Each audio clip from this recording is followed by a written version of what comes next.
Hello friends, welcome back to our channel Mrs. Malasundar. இன்னைக்கு நம்ம சூப்பரான capsicum egg rice எப்படி பண்றதுன்னு தான் பார்க்க போறோம். இந்த capsicum egg rice பண்றதுக்கு நான் ஒரு பாத்திரம் வச்சிருக்கேன். பாத்திரம் பாத்தீங்கன்னா நல்லா சூடாயிருச்சு. இதுல 3 டீஸ்பூன் கிட்ட கடலை நான் ஆட் பண்ணிக்கிட்டேன். எண்ணெயுமே நல்லா காஞ்சிருச்சு. 2 பச்சை மிளகாய் குட்டி குட்டியா சாப் பண்ணி வச்சிருக்கேன். அத ஆயில்ல நல்லா ஃப்ரை பண்ணிக்கிறேன்.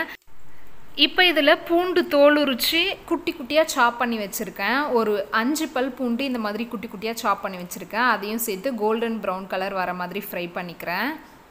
இப்போ இதில் ஒரு கொத்து கருவேப்பிலை ஆட் பண்ணிக்கிறேன். ஒரு பெரிய வெங்காயம் குட்டி குட்டியாக சாப் பண்ணி வச்சுருக்கேன். அதையும் சேர்த்து இப்போ இது எல்லாத்தையுமே நல்ல கோல்டன் ப்ரௌன் கலர் வர மாதிரி சாத்தே பண்ணிக்கிறேன். இப்போ வெங்காயம் பாருங்கள் நமக்கு நல்லா வதங்கி வந்துருச்சு. இப்போ நான் இதில் தக்காளி ஆட் பண்ணிக்கிறேன். நான் பார்த்திங்கன்னா ஒரு பெரிய தக்காளியை குட்டி குட்டியாக சாப் பண்ணி வச்சுருக்கேன். அதை இதில் சேர்த்து நல்லா சாத்தே பண்ணிக்கிறேன். இந்த தக்காளி வந்து நமக்கு நல்லா குழஞ்சி வதங்கி வரணும். இப்போ தக்காளி பாருங்கள் நமக்கு நல்லா குழஞ்சி வதங்கி வந்துருச்சு.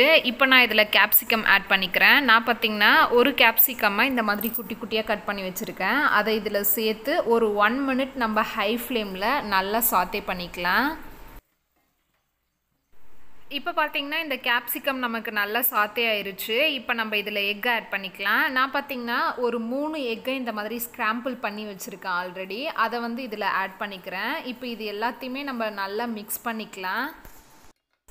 இது எல்லாமே நல்லா மிக்ஸ் ஆன பிறகு இதில் வந்து மிளகாய்த்தூள் ஆட் பண்ணிக்கிறேன். நான் குழம்பு மிளகாய்த்தூள் 1 டீஸ்பூன் கிட்ட ஆட் பண்ணிக்கிட்டேன். உங்களோட காரத்துக்கு ஏற்ற மாதிரி நீங்கள் மிளகாய்த்தூள் ஆட் பண்ணிக்கோங்க. அதையும் சேர்த்து இந்த மிளகாய்த்தூளோட பச்சை ஸ்மெல் போகிற மாதிரி நல்லா வந்து சாத்தே பண்ணியாச்சு.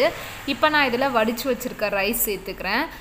இப்போ இதில் 1/2 டீஸ்பூன் கிட்ட மிளகுத்தூள் சேர்த்துக்கிறேன். தேவையான அளவு தூள் உப்பு சேர்த்துக்கிறேன். கொத்தமல்லி குட்டி குட்டியாக சாப் பண்ணி வச்சுருக்கேன். அதையும் சேர்த்து இப்போ இது எல்லாத்தையுமே நல்லா மிக்ஸ் பண்ணி விட்டுக்கலாம். சாதம் வந்து வடித்து இதில் சேர்க்குறதுக்கு முன்னாடி சாதத்தில் இருக்கக்கூடிய சூடு வந்து நல்லா ஆறி இருக்கணும். அதுக்கப்புறம் தான் நீங்கள் இதில் சேர்த்து மிக்ஸ் பண்ணணும். ரைஸ் சூடாக இருக்கும் போதே இதில் சேர்த்து மிக்ஸ் பண்ணிங்கன்னா சாதம் வந்து ஒன்றோடு ஒன்று ஒட்டிக்கும், குழையக்கூட சான்சஸ் இருக்குது. ஸோ நல்ல ரைஸ் வந்து வடித்ததுக்கப்புறம் ஆற வச்சு அதுக்கப்புறம் நல்லா மிக்ஸ் பண்ணிக்கோங்க. இப்போ பார்த்தீங்கன்னா நமக்கு சூப்பரான கேப்சிகம் ரைஸ் வந்து ரெடி ஆயிடுச்சு. இவ்வளோ தான் ஃப்ரெண்ட்ஸ். இந்த ரெசிபியை கண்டிப்பாக உங்கள் வீட்டில் ட்ரை பண்ணி பாருங்கள். என்னோட வீடியோஸ் உங்களுக்கு பிடிச்சிருந்தா மறக்காமல் சேனலை சப்ஸ்கிரைப் பண்ணி லைக் பண்ணி ஷேர் பண்ணி சப்போர்ட் பண்ணுங்கள். தேங்க்யூ.